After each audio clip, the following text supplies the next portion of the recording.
साथियों नमस्कार, कैसे हैं आप सब लोग? मज़ामा केम छो कसा आहेस? आज एक महत्वपूर्ण जजमेंट हम डिस्कस करेंगे। जजमेंट है ऑनरेबल कलकत्ता हाई कोर्ट का। जजमेंट का डेट है 19/2/2026।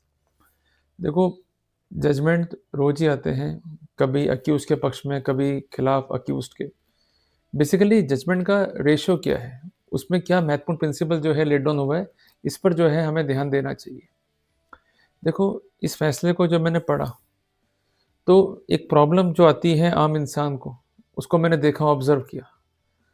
हो सकता है कि ये प्रॉब्लम आपकी भी हो, इसलिए मुझे सिर्फ़ आपके चाहिए 6 मिनट 10 सेकंड। इम्पोर्टेंट पॉइंट्स जो है मैं आपको बताऊँगा ताकि आप अपने केस में जो है काम कर सकें और इस तरह की समस्याओं से बच सकें। देखो, कई बार ऐसा होता है कि हम जो है बेचते हैं फूड आर्टिकल। मैं बात कर रहा हूँ आम व्यापारी की। तो हमें कहीं न कहीं मुफ़्त में जो है कुछ लोगों को फूड जो है देना पड़ सकता है। और आप जानते हैं मुफ्तखोर लोग कौन होते हैं। जब वो दुकान पर आते हैं, आपसे डिमांड करते हैं कि फ्री में जो है फूड दो, आप नहीं दे पाते हो, मजबूरी आपकी होती है, तो they might implicate you in a false case. उसका परिणाम क्या होता है? आपको पैनिक होता है, फिर आप प्रोसिक्यूशन को जो है फेस करते हो, अल्टीमेटली बरी तो हो जाते हो, पर इतना पैनिक जो है आपको झेलना पड़ता है। तो यदि हमें जानकारी हो जाए कानून की, तो हमें ट्रायल जो है फेस नहीं करना पड़ेगा, हम क्वेश्चन का भी ऑप्शन अडॉप्ट जो है कर सकते हैं। कलकत्ता में एक ऐसा ही केस जो है सामने आया कि जहाँ पर जो कंसर्न वेंडर था, उसको बुक किया गया as per section of cheating and unsafe food और मामला जो है दर्ज किया गया आईपीसी में।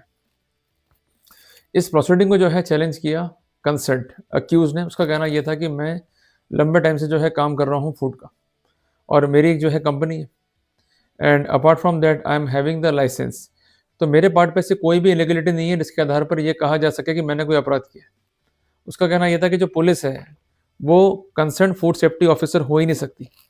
दूसरी बात, जो नया कानून है मीन्स जो फूड सेफ्टी एक्ट है, उसका एक स्पेसिफिक सेक्शन है जिसका डिस्क्रिप्शन है सेक्शन 89। इसका है ओवरराइडिंग इफेक्ट। मीन्स ऐसे मामले जो गवर्न है फूड सेफ्टी लॉ से, उस कॉन्टेक्स्ट में आईपीसी या बीएनएस के तहत जो है कार्रवाई दर्ज नहीं हो सकती। बहुत सिंपल सी बात है।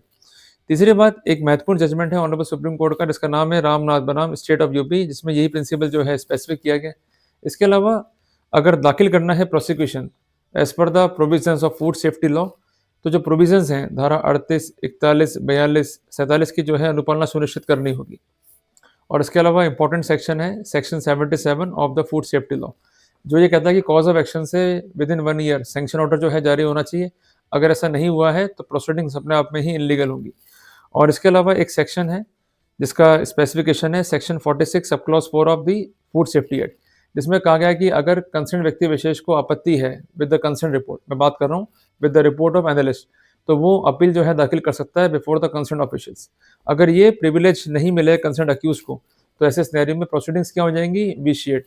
तो कोर्ट ने यहाँ पर जो प्रोसीडिंग्स थी चीटिंग के केस की, plus section 272 plus section 273 IPC के तहत उसको जो है रद्द कर दिया। तो कहने की बात ये है कि पुलिस जो है दर्ज नहीं कर सकती एफआईआर इन मामलों में, अगर दर्ज करती है तो ये निरस्त होने योग्य है। अब करना क्या है हमें? हमें 4 प्रोटोकॉल जो है लेने होंगे। बहुत सिंपल से प्रोटोकॉल हैं, आप ले सकते हैं। अपनी दुकान पे लगा के रखें सीसीटीवी कैमरास, ताकि इनकेस दुकान पे आ जाएँ, आप दुकान पे नहीं हैं और आपकी एब्सेंस पे कार्रवाई कर रहे हैं, तो आप इज़िली जो है प्रूव कर पाएँगे कि in my absence all the proceedings are done. बहुत ईज़ी काम है। और कई बार ये भी होता है कि आपसे ये पैसे माँग लेते हैं या पैसे की याचना करते हैं और पैसे ले भी लेते हैं। अगर पैसे माँग रहे हैं, ले रहे हैं, everything will be recorded in CCTV footage, तो वहाँ बन जाएगी पक्की साक्ष्य। और ऐसे कई मामले भी रिसेंटली आए भी हैं कि जो ऑफिसर थे वो घर बैठ गए। मीन्स उन पे विभाग ने जो है कार्रवाई करी और एंटी करप्शन ने भी कार्रवाई करी और बहुत दिक्कत हो गई उनको। तो मेरा कहना है कि अभी आम आदमी जो है सोया हुआ है। अगर जग गया आम आदमी, तो हम एक महत्वपूर्ण कार्रवाई का हिस्सा बन सकते हैं। देखो, जो आपके थे पिताजी, उन्होंने गलती करी, परिणाम भुगत रहे हो आप। अब आप वही गलती करोगे तो परिणाम कौन फेस करेगा? आपके बच्चे। इनको ट्रैप करा दो भाई। अगर ये बेईमानी कर रहे हैं या गलत-सलत कार्रवाइयाँ कर रहे हैं और ब्राइब माँग रहे हैं, गो फॉर अ ट्रैप। और इसके अलावा अगर इनकी कार्रवाइयाँ जो है दूषित हैं, इसको जो है आप चैलेंज कर सकते हैं, बट चैलेंज करने के लिए अपने को एविडेंस चाहिए।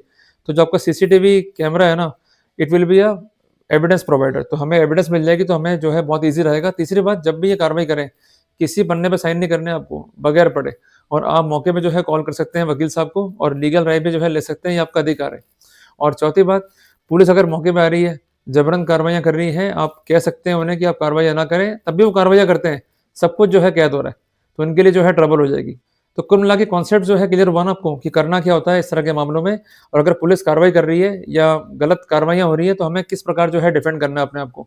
और एक बात जो है ध्यान रखना, अगर पुलिस की जो है कार्रवाई है, दूषित कार्रवाई है, मीन्स एफआईआर कट गई है, तो एफआईआर क्लोज करने के लिए आप जा सकते हैं टू कंसर्न एसपी या टू कंसर्न डीजी या टू कंसर्न आईजी।